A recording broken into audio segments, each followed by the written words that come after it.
8:07, and we're gonna prep some Pathfinder. I wish we were prepping some Stolen Fate this morning, but I really want to get things knocked out for today's session and future sessions. So I'm going to try what we failed to do on Monday, which is to get a lot of prep done. So here we go. Okay. Let's see. They are in Martell. This is where the fuck they are. Who are these guys? High Noon. All right. High Noon is in Martell, and they will be going to the Gunworks today. And now we already did the Gunworks with the other group. The other group just finished the Gunworks, so these guys are a little bit behind. Not too much behind. So things that we need to do is I kind of want to sync it up with the other game. So we'll do 50-50.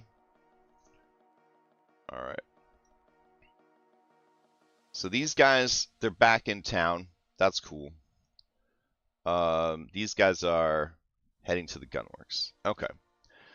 So I'm going to go here. We're going to go to Smoke and Gun. We're going to go to Gunworks. We're going to go over here. We're going to go to... We don't need Cradle of Quartz anymore. So we're going to delete Cradle of Quartz, maybe? Is there anything that we needed from here? Like a desert map or anything? Probably not. Any desert maps that we'd want to use? No. Okay. So we'll get rid of that. Just to clean things up a little bit. It's really thinking about it. Must be deleting a lot of stuff. Okay. Alright, so Gunworks, got that extra thing. Now, if they do decide to pursue What's His Nuts into the desert, we do kind of need a desert map for that. Like an optional desert map. I don't know how many extra desert maps I have laying around. Let me see. Incarnate desert map.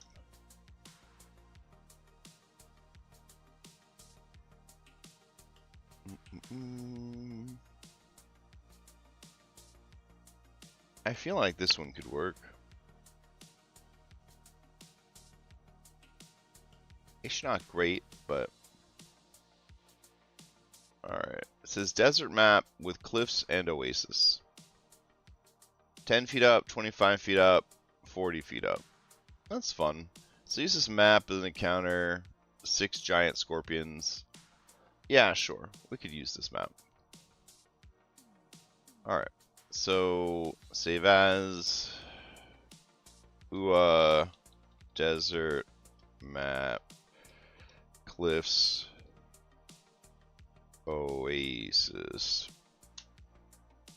Alright. So we'll go over here. Create a scene. We'll call it Desert Ambush. We don't need a dash there. There we go. Desert Ambush. Alright, we'll go grab the map. Let's see. Alkenstar. Maps. Desert Distraction. Grab this.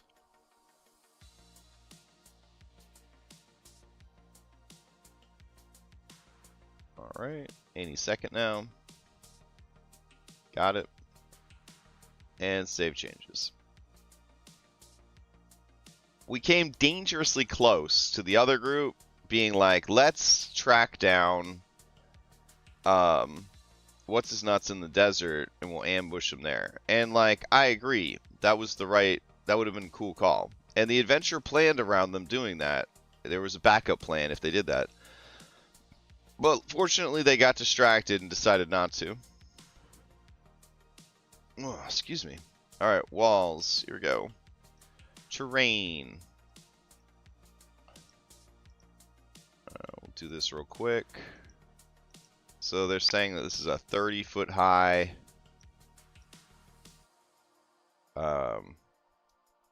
cliff. There we go. And then they're saying this is a 25-foot high cliff. It just kind of looks like a fossilized turd, if I'm being honest. But, you know, the person who made this, they're really proud of it. They posted it on Reddit. So we're going to use it. I like the idea that they could climb up over here. So I'm actually going to leave that open. I think that's kind of neat. And we're just following the natural flow of this rock to sort of get pattern there. All right. Down here, this is 40 feet up. Sure, I agree. Whatever you say. You took the time to actually label the map. I will honor that. So then here, same deal. We'll put an inner terrain wall. And then both of them will just be set to 40 feet. Over here, this one says it's only 10 feet high. I don't understand the rhyme or the reason behind it, but that's fine. I feel like visually it could have had like a different look to it or something if it was so much shorter than the other walls. But, you know, it's okay. Alright, go in here, grab this, and bring it down like that. And I think that's it. Everything else is just kind of rocky terrain. Got some trees there. I'm not going to really bother making the trunks of the trees. So we select these guys. And wall height is 30. We select these guys. Wall height 25.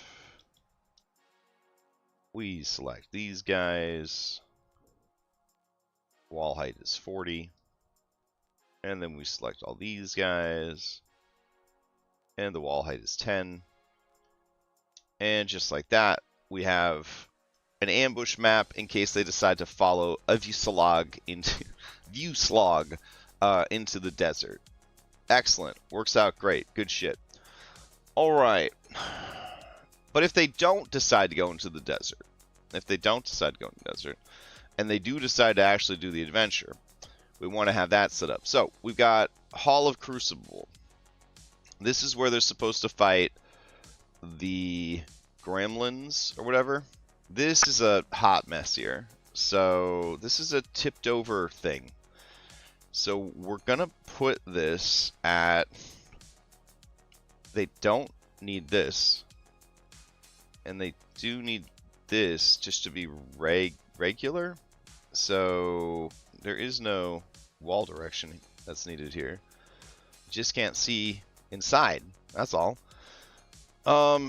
This one right here, I understand why they did it. They wanted you to see this like rad stuff that's inside. I guess that's cool. We could grab some smoke. So what we could do is go here, grab this. I don't think I can copy from one scene and paste into another, as cool as that would be. So what we gotta do is, sorry, from one server opposed to another. We'll just go and grab that. We'll go here. Grab this. Hey. All right. So, I like the idea of all this smoke. That's fun. It probably doesn't matter if it's paused or not. Alright, grab that. Put these in. There we go. Just to make the map a little bit cooler. I felt like the substance on the floor was pretty boring, and it really didn't play into the fight very well. I I don't know. Like it's locked, so I don't know if it's like there's something for it or not. But I just didn't think it was very interesting. Yeah. Like I don't know if there are other colors that we're supposed to swap it to. Like if it's an animated thing or what, but it just wasn't very interesting in the fight. Yeah, look, there's different materials it could turn into, but I don't know. It really didn't matter. Like none of them really mattered. So, eh. Alright, so down here, go ahead and flip. There we go. Like so.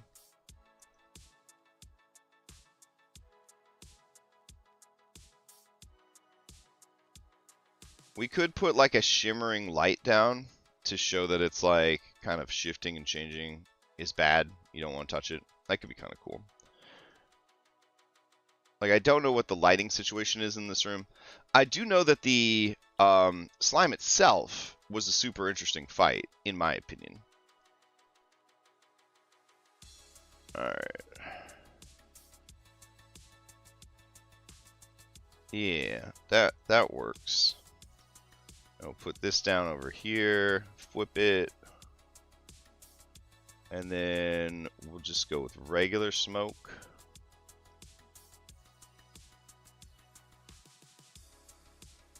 Update tile. Nice. Like it's really hard to see. I like that. Okay. Alright, I'm gonna make this full screen for now, because I want to do a couple more things with this. So here, we're gonna go to Other, and we're gonna turn on Embers. I'm gonna take a look at the lights. I think the lights are pretty good. We're gonna add a light over here that will ignore walls, constrained by walls. We're gonna make the color of the light sort of a silver-ish blue. There we go. And then light animation, thinking like a starlight. Yeah. Alright, that works. Sweet. Alright, now the ooze, we're going to go ahead and a couple things I want to do with the ooze. The ooze is supposed to keep splitting, and it doesn't, which is a real pain in the ass. It doesn't split well. So we're going to go to Pyronite ooze, and I'm going to go back to 50/50. And I'm going to grab Pyronite ooze here. Alright, I'm also going to go to this map. What is this? The Hall of Crucibles. I think I deleted this thing when it was dead, so I don't actually remember if I made any changes to it on the fly. Let me see. Blast, Pseudopod, Exploding Spit, Tremor Sense, Rejoin, Split. Okay. Alrighty. Let's see. We'll go here. Alright. I'd like to give it a death throw move. That'd be pretty cool. Like it explodes one last time. Exploding Split. There we go. But I can't remember what monster has a death throw that I could use. I want to say Exploding Skeleton.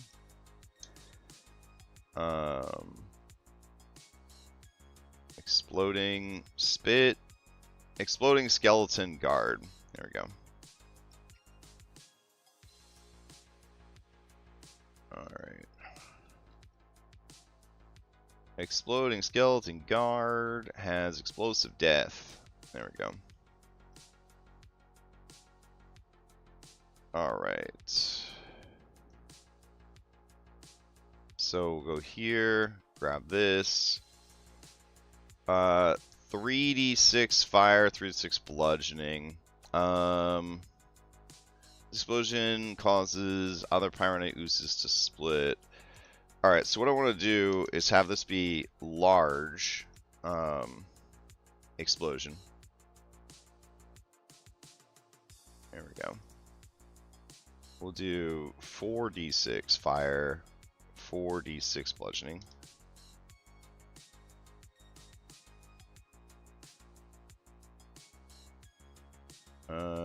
Let's see. Blah, blah, blah. Alright, all that's true. Alright, we're going to save it.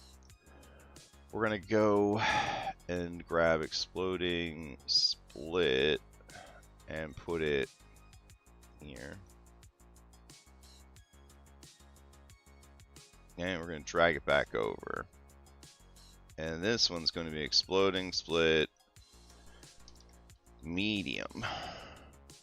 Alright, so the ooze is medium. Oh, hold on.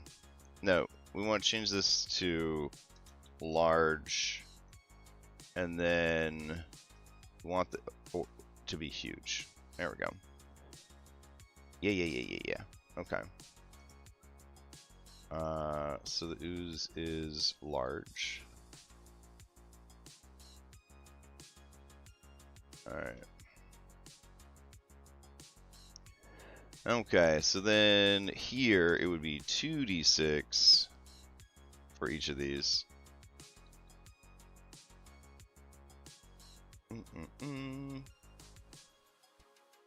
To all creatures in a template 15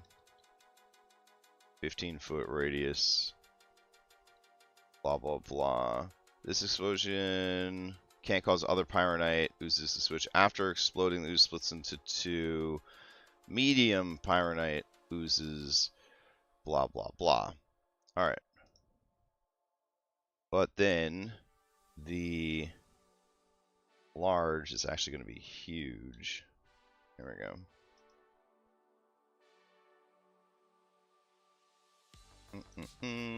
Yeah, this is something I wanted to do the last one that we didn't have time for. Alright, pyronite, blah blah blah, to all creatures in a, this explosion can't cause other pyronite oozes to split. After exploding, the ooze splits into 2 large pyronite oozes.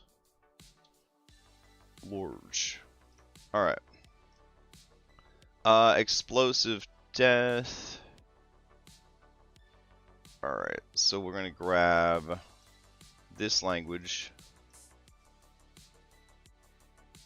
And we'll go to explosive death. Alright.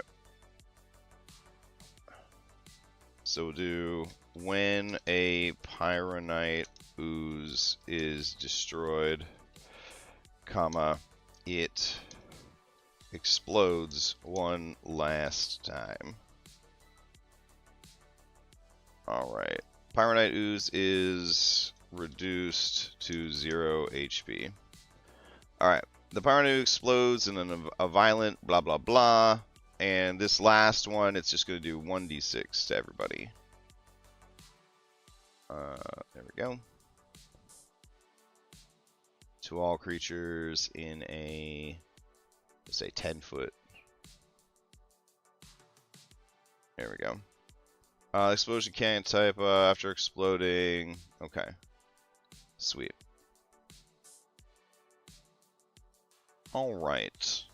Constant explosions is an aura. This aura can't cause other pyronite oozes to split, rejoin, split, pseudopod, all that. Pretty happy with it. Let's go. Alright. So it looks like everything's good there. We're going to go and grab the pyronite ooze. There we go. And then it's set to huge, blah blah blah. We're going to go to the prototype token. We're going to go to appearance. We're going to unlock scale and dimensions so that we can change the size easier. There we go. Yeah. That seems right.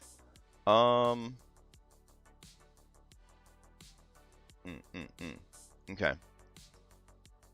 And then we will do lighting. It'll be orange. Color intensity, we'll turn it down.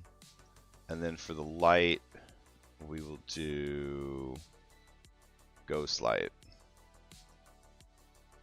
Update. Alright, let's see what happens. Drag it out. Nice. Alright.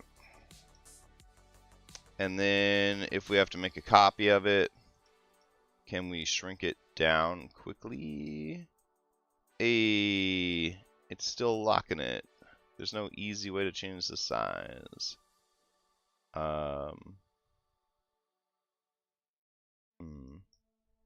Drop it down to 2 by 2.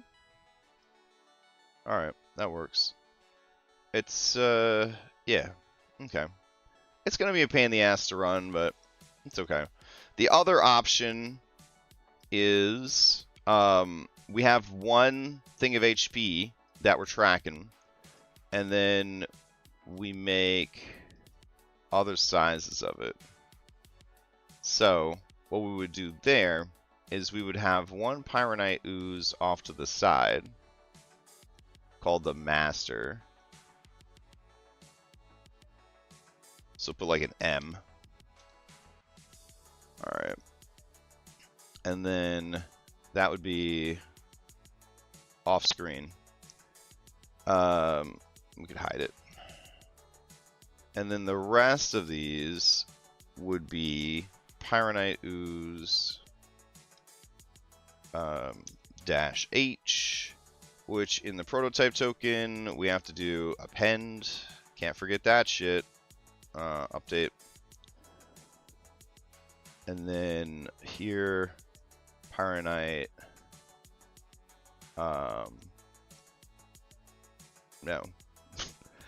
Wait, why does this say? Oh, that's the Master. Okay, we don't need to worry about that one. And then, shit. M also stands for medium. Alright, Pyronite. P for prime. There we go. Alright, we'll go in here, and we'll set this one to large. There we go. And it's large. Fantastic. And then we will go into this one. Oh, hold on, we forgot something. Of course we did. Gotta turn this shit on. Alright. And then we go into this one and do medium. Where are we at for time? 30 minutes already. Fucking A. Alright, and then we switch this to medium. So, it's a lot of work, but this is going to make running the fight a lot easier. So what I'm doing is they share hit points across all bodies.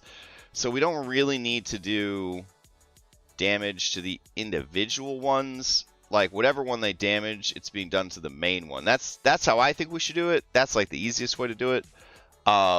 You could change it on the fly if you wanted to.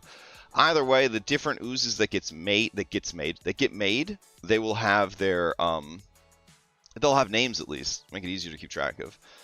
All right, now this whole area is supposed to be full of dead pugwampies. So we're gonna go ahead and put pugwampy corpses all over the place. So we want pugwampies that don't have an aura. Or do we? I kind of like the idea that the aura is still going. So, even in death. Alright. So we'll put just a ton of pugwampies down. Let's see.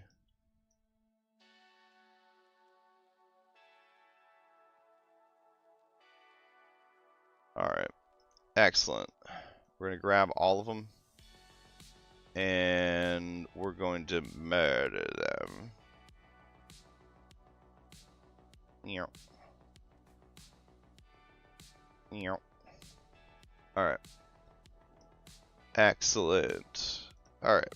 And then finally, we'll go and grab our Pyronite Ooze. Huge. And we'll set him down inside the thing. And then we'll bring Test Dummy out. And he can't see shit. Alright, beautiful. This map looks really cool. The last thing we could do to make it look even cooler would be to turn the lighting down so that the lighting in the room actually matters a bit more. So we can go to lighting, darkness, and bring that up. Look at that mood. Look at that. Yeah. That's fun. Okay. So that's that. I don't know what these little balls over here are supposed to be. Are they like supposed to be smoke or some shit? I don't know. We'll get rid of them. They're poorly made. If we wanted to add a better smoke effect, we could go in here and instead of swirling fog, I would say do ghost light. And then we just increase the radius to like 30. And don't constrain it by walls. Alright. There you go. Alright. Cool. Though, I think it would be better over here. It's not really making much of a difference, is it? Alright, what about that? Is that making more of a difference? Yeah, that's creating more of a shimmer. I like that. Okay. Great. This map looks super duper cool. I'm really happy for it. Alright, so next up is Hall of Siegecraft. Alright. Hall of Siegecraft. A couple things I wanted to change from the last time. One, we gotta get these motherfucking swarms out. We got a gremlin horde here, and we got a horde button now. By creating a troop. So we grab this guy and we hit the troop button. And it's not trooping them out. Why? Why aren't you trooping out my guy? Alright. Let's see what's wrong with it. Jinkin Troop. Alright, so this is the Gremlin Horde. Oh, this is the Gremlin Horde as a hazard. Okay. So we want the Jinkin Troops. Okay. Nice. So there are going to be 3 of these Jinkin Troops. As well. I don't want to get started on that.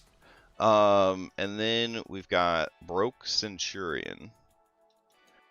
Alright, so something I want Broke Centurion to do differently than the last time we ran it is I want Broke Centurion to be huge. Or sorry, large. I think that's more fun. The other thing that I want him to do is I want him to be hastened, but like dangerously hastened. So I'm gonna say like at half health it gets hastened. So we're going to say for this passive we're gonna call it Desperate Haste. Okay. When the broken, let's see, Broken Centurion is reduced,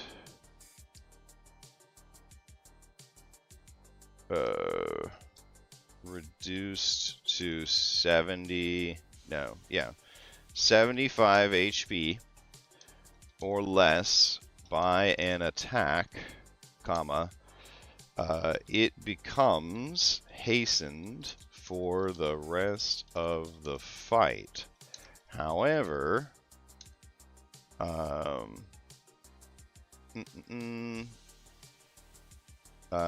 it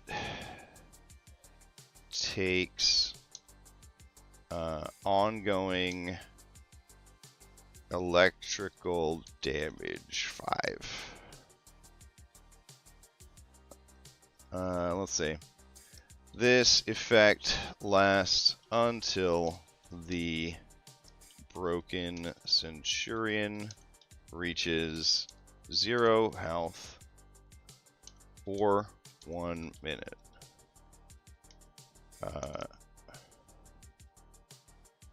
Okay. Alright, that seems fun.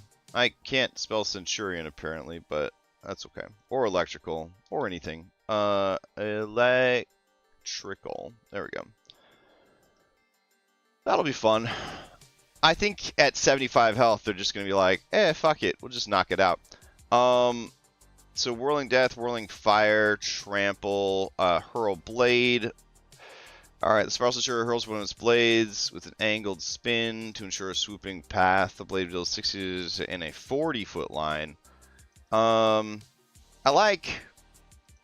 think it should be a little spicier than 40-foot line. So we will go 60-foot line. That's spicier. At the start of its next turn, the blade swoops around and comes back. Alright. So the only thing that we were missing last time was a cool blade miniature. So I'm going to duplicate this. And we're going to call it Broken Centurion Beyblade. Alright. And I don't know if I have a spinning blade. I'm sure we do. Let's see. Under JB2A, let's go to Modules. We're going to go to A, B, C, D, F, G, H, I, J.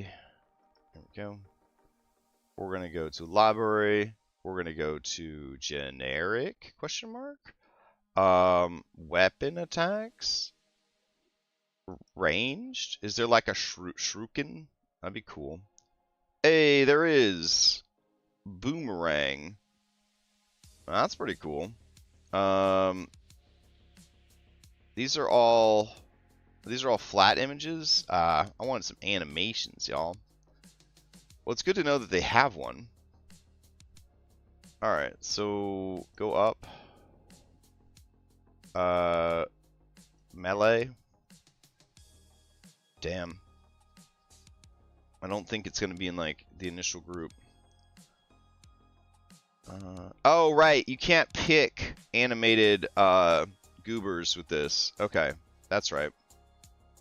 Let's see. Alright. So our best bet then would be to go back to the ranged shuriken. Alright. So ranged. Oh, where'd that shuriken at? There we go. Select. Cool. And then we'll go to prototype, appearance, image path. Go here. But now we should be able to pick an animated one. There we go. Go, go, go. Oh my god. So many arrows. We're gonna get there eventually. My mouse, no! My mouse gave up. It started going the other direction. Alright. Boomerang. Fuck. Okay. Boomerang white. 15 feet? Sure. Select. Update token.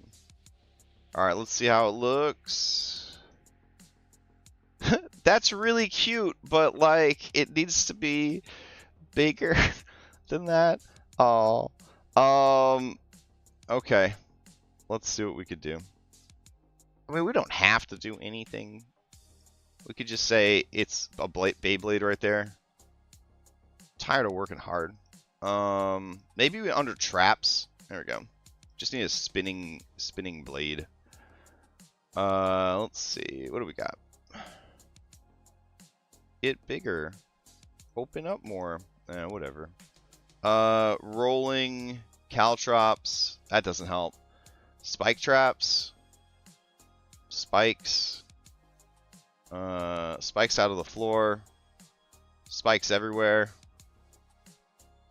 Let's see. Nope. Nothing. Alright.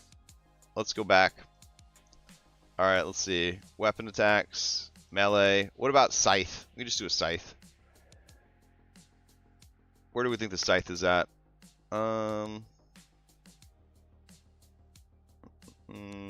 Trail. Nope. Maybe group 1. You got a scythe in here? Okay. Group 3. Hammer, bone, club. Let's see. Ugh. Fuck it. Alright.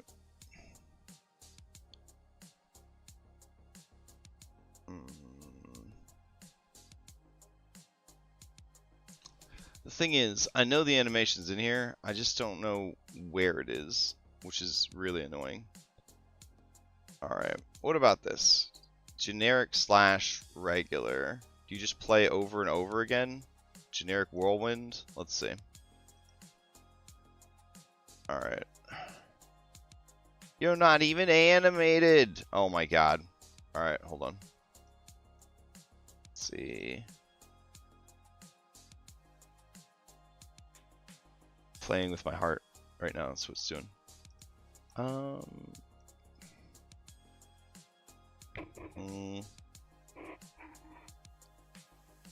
Alright.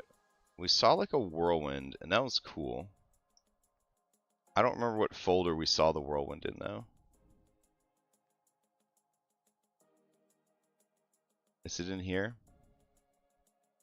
Trail. No. 4?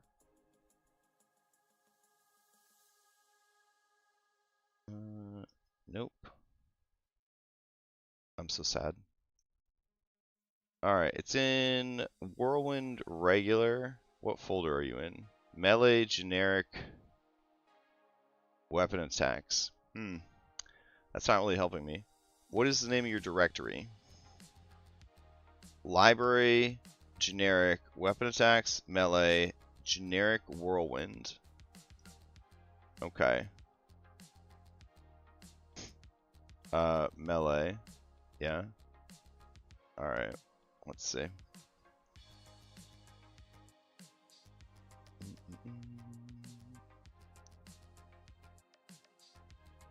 Okay. Generic / generic whirlwind. Generic whirlwind. Animation. Okay. Are you actually going to animate, though? Hey! That works. Alright, we'll take it. Okay. Man, that was way more work than I wanted it to be. Let's see. Broken Centurion goes here. And we will make him smaller. Alright, this is a fun map. So we had special rifles here. So I'm going to create a folder. I'm going to put Drake Rifles. Alright.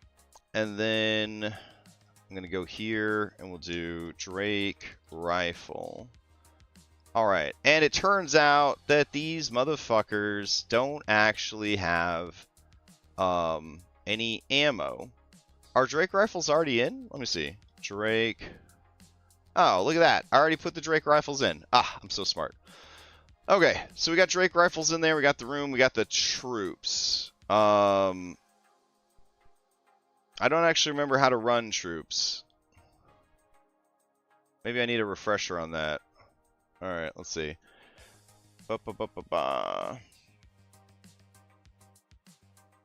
This is more content than they're going to cover tonight, or this morning for sure, but let's see. Troop combat rules.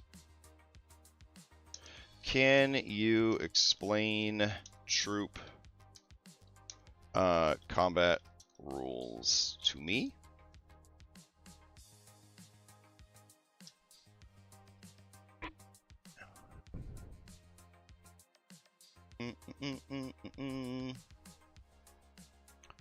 All right, let's see. What do we got? What do we got? In Pathfinder 2e Remastered, the troop combat rules govern how large groups of creatures, called troops, operate as single units in battle. A troop typically consists of numerous smaller creatures, like humanoids or animals, and they act as a cohesive unit, simplifying combat with large numbers of enemies. Love it. Key mechanics include 1. Troop size and hit points. Troops usually occupy a 4x4 square area on the battlefield, 16 squares total. Their hit points have thresholds that, when crossed, Reduce the size of the troop to 12 squares, 3 by 4, and then to 8 squares, 2 by 4, representing losses in numbers as the troop sustains damage. 2. Troop defenses. Due to their large numbers, troops have special defenses. For example, attacks that would affect single creatures, like targeting specific vital organs, are less effective since there are so many members in the troop. As a result, they take less damage from single target effects. Number 3. Form up and troop movement. Troops move as a single entity and can form up to change their shape or move cohesively without getting bogged down by individual members. These rules streamline handling large groups in combat, making it easier for GMs to run encounters involving numerous enemies without tracking each creature separately. This system provides a balance of simplicity and strategic depth 10 source, 12 source. Okay. Alright, give me a practical example of a troop combat. Yeah, that sounds good. Let's see what these guys. Bop, bop, bop. Oh my god. Troop movement, swarm mine, sneak attack, tinker. Alright, so we could probably turn off this. Okay. So we'll take a screenshot of this. Use the troop I have attached a screenshot of for the example.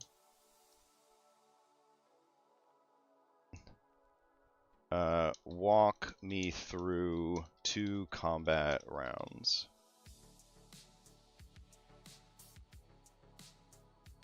Alright.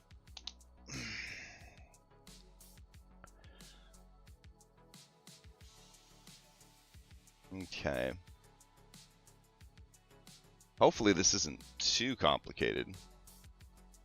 Oh, it's not too bad. Alright.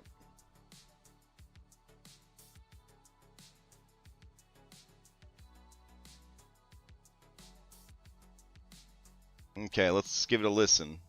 Let's walk through 2 combat rounds using the Jenkins troop from the screenshot you provided. Okay. I'll demonstrate how troop combat works, highlighting some of the key features of this creature and troop mechanics. Nice.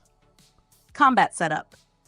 The Jenkins troop, a CR3 creature, is fighting 2 adventurers, a fighter, melee-focused, and a wizard, spellcaster. The troop starts combat as a 4x4 square formation occupying 16 spaces, facing both adventurers who are within striking range. Round 1. Jenkins troop's turn. Action 1. Form up. The troop sees an advantage in repositioning. As a free action, it uses form up, changing from a 4x4 formation to a 2x8, longer, narrower formation, to cover more area and approach both the fighter and wizard. It does this without provoking attacks of opportunity. Action 2. Stride. The troop strides 30 feet closer to the enemies, ensuring that it envelops both the fighter and the wizard in its space. This uses its 30 feet of movement, but applies the troop movement rules, moving the entire troop as a unit. Action 3. 1,000 cuts. The troop unleashes 1,000 cuts. All enemies within the troop space, both the fighter and wizard, must make a DC 20 reflex save. The fighter rolls and succeeds, taking half of the 2d6 slashing damage, 5 damage. The wizard rolls and fails, taking the full 2d6 slashing damage, 9 damage. Okay. The troop ends its turn, having covered a lot of ground and applied area-wide damage through its 1,000 cuts. 2. Fighter's turn. Action 1. Attack. The fighter, who is now within the troop's space, swings his sword. However, the Jenkins troop has troop defenses, making it harder to damage them with single-target attacks. The fighter's sword strike does normal damage, 7 damage, but the troop reduces this by 5 due to its resistance to slashing, so the troop takes only 2 damage. Action 2. Attack, map 5. The fighter swings again at a -5 penalty but misses this time. Action 3. Raise shield. The fighter raises his shield to prepare for the next round, increasing his AC. 3. Wizard's turn. Action 1. Cast Fireball. Recognizing that the troop is vulnerable to area damage, the wizard casts Fireball. The Jinkin troop has weakness 10 to area damage, so despite making its reflex save and taking half damage, the troop suffers additional damage. The wizard rolls 6d6 for the Fireball and gets a total of 20 damage. The troop takes half 10, but adds its weakness 10, resulting in 20 total damage to the troop. The wizard moves slightly to the side to avoid being inside the troop's space next round. Round 2. 1. Jinkin troop's turn. Action 1. Form up, free action. The troop again uses Form Up to reconfigure itself, maintaining a formation that allows it to target both the fighter and wizard, but pulling some members back to avoid being clumped together. Action 2. 1,000 cuts. The troop once again uses 1,000 cuts, forcing the adventurers to make reflex saves. The fighter succeeds, taking only half damage, 3 damage. The wizard fails again, taking the full brunt of the attack, 9 damage. Action 3. Sneak attack. The Jinkin troop exploits its Swarm Mind ability. Since the wizard is caught off guard, having moved but not raised defenses, the troop deals its sneak attack damage of 1d6 on top of the 1,000 cuts to the wizard, dealing an extra 4 precision damage. Nice. 2. Fighter's turn. Action 1. Attack. The fighter swings again, this time hitting for 10 damage, but after resistance, the troop only takes 5 damage. Action 2. Attack. Map 5. The fighter hits again, but the damage is reduced significantly by the troop's defenses. Action 3. Attack. Bitus 10. His final swing misses, and the fighter holds his position, ready to defend against another attack. 3. Wizard's turn. Action 1. Cast Acid Arrow. The wizard, realizing that the troop is weak to splash damage, casts Acid Arrow. The initial hit deals 2d8 damage, reduced by the troop's resistance to piercing, but the splash acid applies extra damage thanks to the troop's weakness 5 to splash damage. The troop takes 9 damage, including the splash effect. The wizard then moves further away to avoid being caught in the troop's next attack. The troop uses its Form Up ability to shift formations and cover ground efficiently. 1,000 cuts is its primary attack, hitting all enemies within its space and synergizing well with the troop's large size. The troop's resistances make it durable against single-target melee strikes, but its weakness to area damage is a vulnerability that the wizard exploits. Got it. Okay. Alright. Okay, I think I understand. That's fine. Let's see. Alright, not the best Gunworks art, because it don't got that big old cannon, but that's okay. Alright, we have 4 minutes before the game starts. Other things that I need to address. We got this Fire the Cannon map, which was really cool, Fire the Maw, so we're going to definitely use that. So we're going to go over here, we're going to add a scene in here. We're going to import this Fire the Maw. This is what I did on Monday instead of actual prep, and I think it was really cool and it went over really well, so I'm pretty happy with it. Overall, I wonder if the challenge was too easy for them.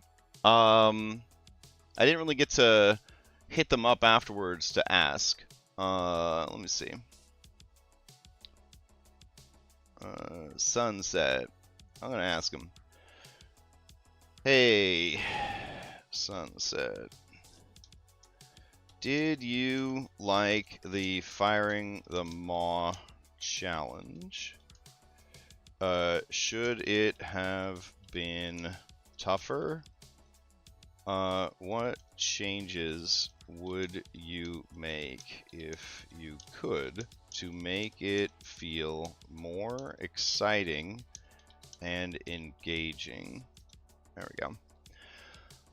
Alright, that's a ways off for them anyways. The last thing is they have a different Maw of Rovagug map than the one that's included in the adventure. Now, the one that's included in the adventure is very small. See, it's very small, which is not very cool. And then also, the cannon, right? You're climbing the cannon, but the cannon's like weirdly set up. So like, I need to chop the cannon up into even more pieces, I think. So that's something that I might work on next Saturday. Yeah, that sounds pretty good. Alright, but for now, if we have to, we'll have this one ready to go, just in case. Alright. Holy shit. Alright. And then that's it. We're gonna go. Okay, so I'm gonna go back to player map here. And we're gonna turn off this music. Alright. And then, yeah, I'll go ahead and post up to Raid Lex, and then I'm gonna stretch, I guess, and then we'll run the game. Extra Life coming up, pretty excited about it, etc., etc. Find out more on our server, Extra Life page, so on and so forth. Hope everybody has a good Saturday. I'll be back tomorrow to run 2 games, and Monday to run another one, so see you next time.